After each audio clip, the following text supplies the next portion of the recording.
Madame la Première ministre, chef du gouvernement, honorables députés et sénateurs, Mesdames et Messieurs les membres du gouvernement, Mesdames et Messieurs des corps constitués, Mesdames et Messieurs les ambassadeurs, chefs de mission diplomatique et représentants des organismes internationaux, Mesdames et Messieurs les chefs de corps et membres d'institutions supérieures de contrôle de divers pays, Mesdames, Messieurs, distingués invités. C'est avec honneur et surtout une profonde espérance que je m'adresse à vous en cette journée internationale de lutte contre la corruption placée sous le thème « La mobilisation de la jeunesse dans la lutte contre la corruption ».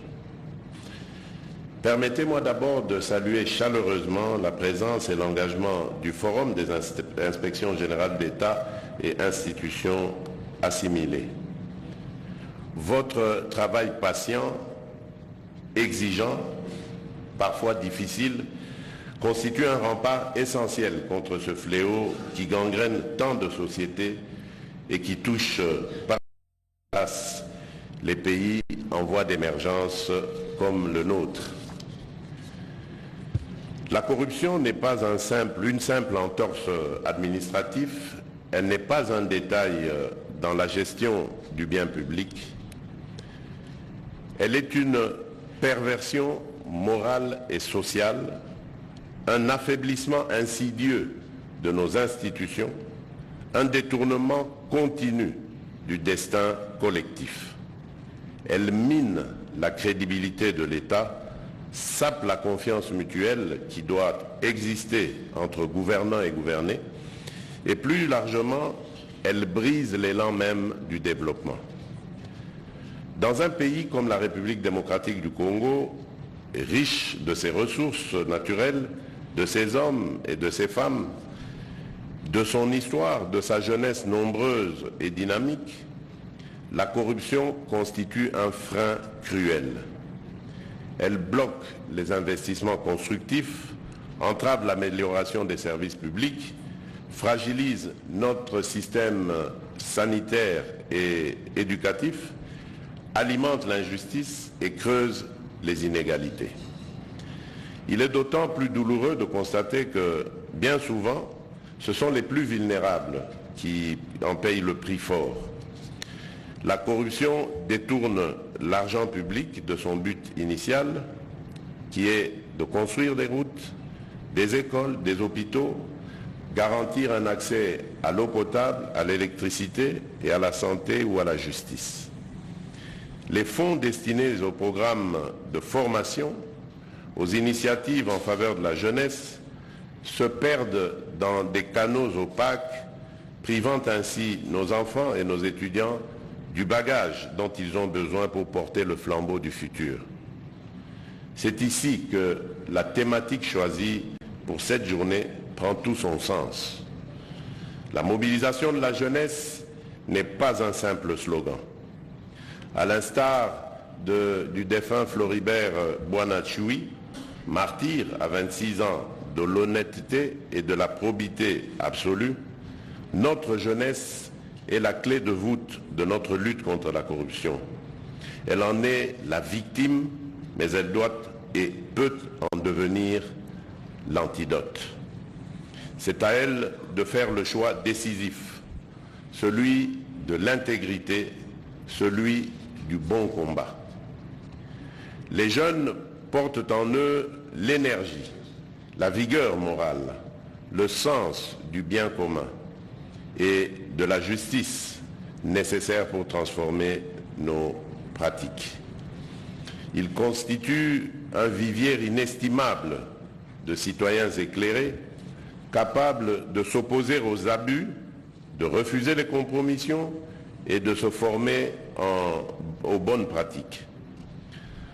En les impliquant davantage dans des actions de sensibilisation, d'information sur la corruption, dans l'évaluation,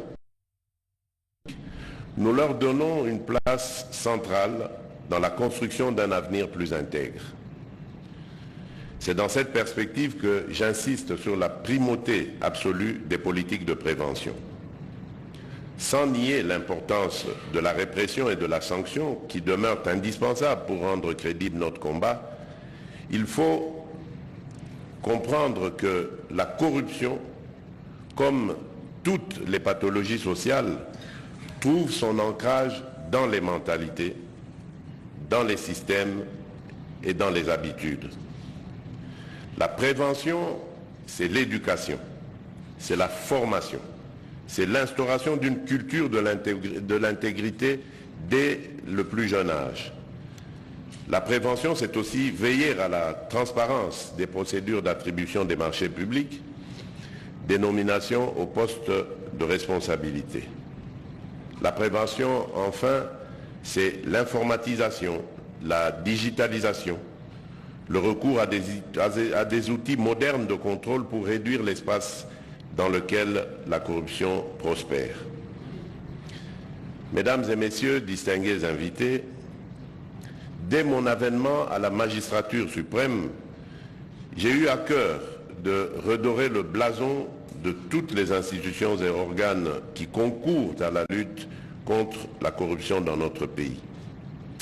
J'ai ainsi apporté un soutien politique, légal et logistique renouvelé à la Cour des comptes, garantie du contrôle rigoureux des finances publiques.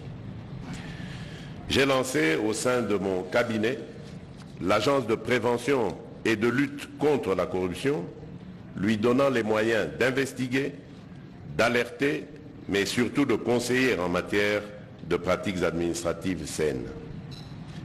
J'ai soutenu la cellule nationale des renseignements financiers pour qu'elle puisse dépister et signaler les transactions suspectes, pour qu'elle puisse dépister pour empêcher plutôt ainsi l'argent sale de circuler librement. Et j'ai appuyé l'inspection générale des finances, ce corps d'élite dont les enquêtes rigoureuses ont permis de récupérer des sommes importantes détournées au détriment de l'État. Je reconnais que des défis subsistent et que le chemin vers l'excellence est encore long. Néanmoins, des progrès significatifs ont été réalisés, notamment dans la rationalisation des dépenses publiques, dans la tenue des comptes de l'État, dans la rigueur des contrôles internes. Nous avons noté une collaboration entre les différents services, un esprit de concertation et d'échange d'informations qui réduit l'opacité et décourage la fraude. Le changement est un processus progressif qui exige du temps, mais nous avançons avec détermination.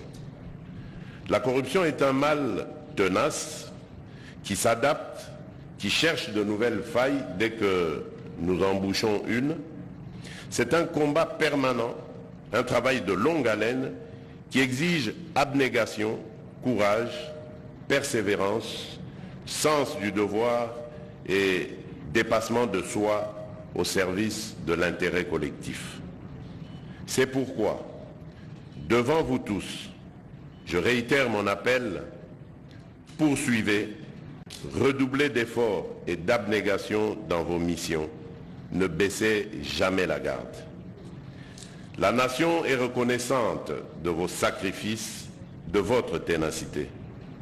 Vous portez parfois au péril de votre propre sécurité l'étendard de la probité dans l'administration. Je salue ici la contribution du Forum des inspections générales d'État et institutions assimilées qui, grâce aux échanges d'expériences, à la mutualisation de bonnes pratiques, rend notre action plus efficace et plus cohérente à l'échelle nationale et internationale. Pour soutenir votre travail, je continue d'œuvrer pour un environnement juridique et institutionnel plus stable, où la sécurité de l'emploi, l'indépendance des magistrats et la mise à disposition d'outils technologiques de pointe contribueront à rendre vos missions plus efficientes. Je continuerai aussi d'impliquer la société civile, les médias, le secteur privé et bien sûr la jeunesse dans cette croisade. Car la lutte n'est pas le monopole de quelques-uns, mais un effort collectif. Chaque citoyen, qu'il soit fonctionnaire, commerçant, enseignant, militaire, politicien, élève ou paysan, doit se sentir engagé dans ce processus. Mesdames et messieurs, distingués invités, la journée d'aujourd'hui est un moment d'introspection et d'engagement. Introspection pour mesurer le chemin parcouru et ce qui reste à accomplir, et engagement pour renouveler notre serment d'éradiquer le fléau de la corruption.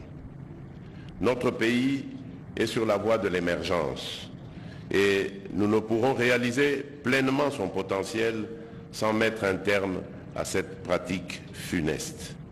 C'est un grand défi, je le sais, mais c'est un défi à notre mesure, car notre peuple, et particulièrement notre peuple, de la force morale pour y parvenir. L'histoire de notre pays est marquée par des luttes acharnées pour la liberté et la dignité humaine.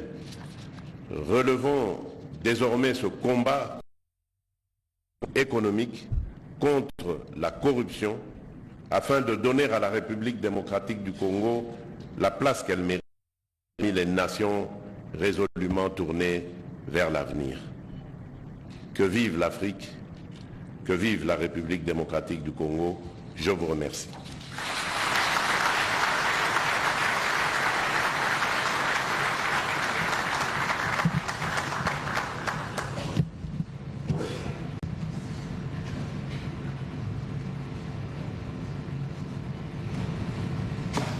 Mesdames et messieurs, nous vous informons que les travaux du forum vont se poursuivre selon le programme établi.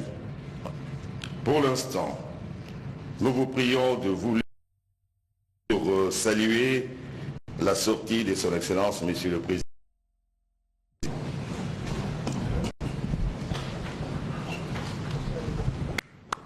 Eh bien, jusqu'à Kousseba, c'est la fin de cette grande activité en marge de la Journée internationale de lutte contre la corruption, activité lancée par le président de la République, qui a tout dit en ce qui concerne la lutte contre la corruption. La République démocratique du Congo est résolument engagée dans cette lutte et tous les moyens ont été donnés aux structures étatiques pour faire en sorte que le pays puisse sortir de ces trous noirs. Le chef de l'État a rappelé tout l'appui qu'il accorde aux institutions supérieures de contrôle, particulièrement ici en République démocratique du Congo. Il a rappelé tous ces hauts faits. Il a donné